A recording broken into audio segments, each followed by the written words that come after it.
মৃত্যু হ'ব মৃত্যুৰ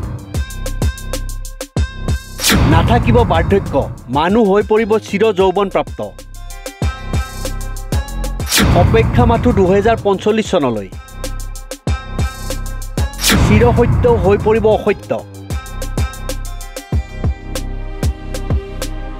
সাধনাৰ বীজ ৰোপণ হৈছিল 2011 চনতেই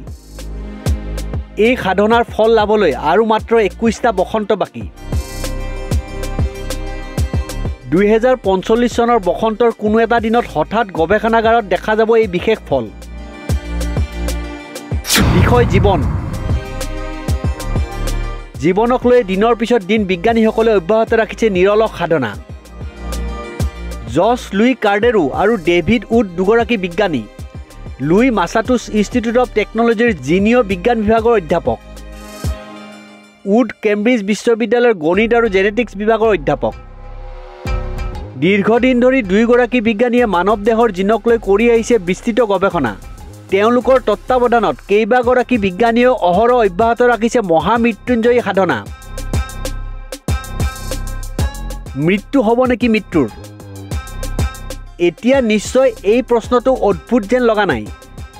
লাগিলেও এদিন যে তেনে অদ্ভুত ভাৱ নাইকিয়া হ'ব সেয়া নিশ্চিত বুলি দাবী কৰিছে কিছুদিন পূৰ্বে দুই বিজ্ঞানীয়ে প্ৰকাশ কৰি উলিওৱা বিশেষ গৱেষণামূলক গ্ৰন্থ দ্য ডেথ অৱ ডেথত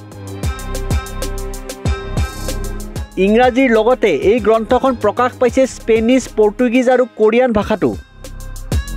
বিজ্ঞানী দুগৰাকীয়ে নিজৰ গ্ৰন্থখনত দাবী কৰিছে যে 2045 চনত মানুহৰ আৰু মৃত্যু নঘটে সকলো ধৰণৰ স্বাভাৱিক মৃত্যুকে তেতিয়া জয় কৰিবলৈ সমৰ্থ হ'ব মানুহ নাথাকিব বাৰ্ধক্য মানুহ হৈ পৰিব চিৰ যৌৱনপ্ৰাপ্ত অৱশ্যে দুৰ্ঘটনাজনিত অস্বাভাৱিক কাৰণত তেতিয়াও মানুহৰ মৃত্যু অব্যাহত থাকিব একেদৰে ইচ্ছা কৰাসকলে নিজৰ ইচ্ছা অনুযায়ী বৰণ কৰিব পাৰিব মৃত্যু পিছে এয়া কেনেকৈ সম্ভৱ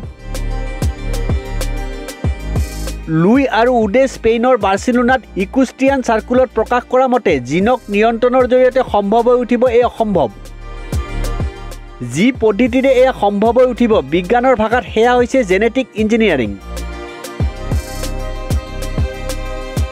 বিষয়টো গ্ৰন্থত তাত্ত্বিকভাৱে উত্থাপন কৰাৰ লগতে সহজ ভাষাটো বৰ্ণনা কৰিছে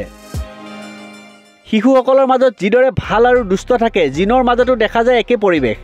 দুষ্ট শিশুটিক মৰম আৰু শাসনৰ জৰিয়তে যিদৰে ভাল কৰিব পাৰি তেনেকৈ দুষ্ট জিনবোৰকো জেনেটিক ইঞ্জিনিয়াৰিঙৰ জৰিয়তে উপকাৰী কৰি তুলিব পাৰি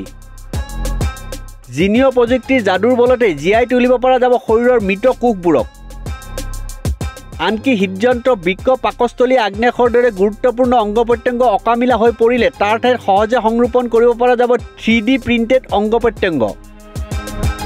এনেদৰে ৰোধ কৰিব পৰা যাব কোষৰ মৃত্যু কোষৰ মৃত্যু ৰোধ মানে এইটো বাৰ্ধক্য ৰোধ আৰু বাৰ্ধক্য ৰোধ মানে মৃত্যু জয় উড আৰু লুইৰ দাবী মৃত্যুক লৈ আজি তেওঁলোকে যি ধাৰণা কৰিছে এদিন সেয়াই বাস্তৱ হৈ পৰিব আজি যিটো কথা কেতিয়াবা হ'ব পাৰে বুলি মানুহে কৈছে সেইটো 27 বছৰ পিছত আমি ভবা ধৰণে গৱেষণা কৰা ধৰণে এদিন একমাত্ৰ সত্য হৈ পৰিব কেৱল যে বয়স বঢ়াৰ লগে লগে প্ৰাকৃতিক নিয়ম অনুযায়ী টেলোমেয়াৰৰ দৈৰ্ঘ্য হ্ৰাস পায় সেয়া নহয় বায়ু প্ৰদূষণ ধূমপান সুৰাপানৰ ফলতো টেলোমেয়াৰৰ দৈৰ্ঘ্য হ্ৰাস পায় মানুহ মৃত্যুৰ দিশে অগ্ৰসৰ হয় এনে পৰিস্থিতিত বৰ্তমান যি হাৰত জিনিঅ' প্ৰযুক্তিত গৱেষণা অব্যাহত আছে সেই গৱেষণাৰ ফলত অহা 10 বছৰৰ ভিতৰত ইয়াৰ চিকিৎসা সম্ভৱ হৈ উঠিব বুলিও আশা প্ৰকাশ কৰে বিজ্ঞানী দুগৰাকীয়ে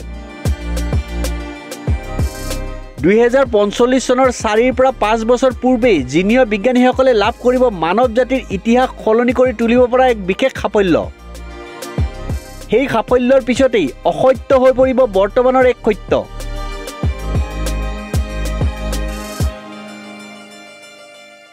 নিউজ ডেস্ক ৰিপৰ্ট নিউজ 13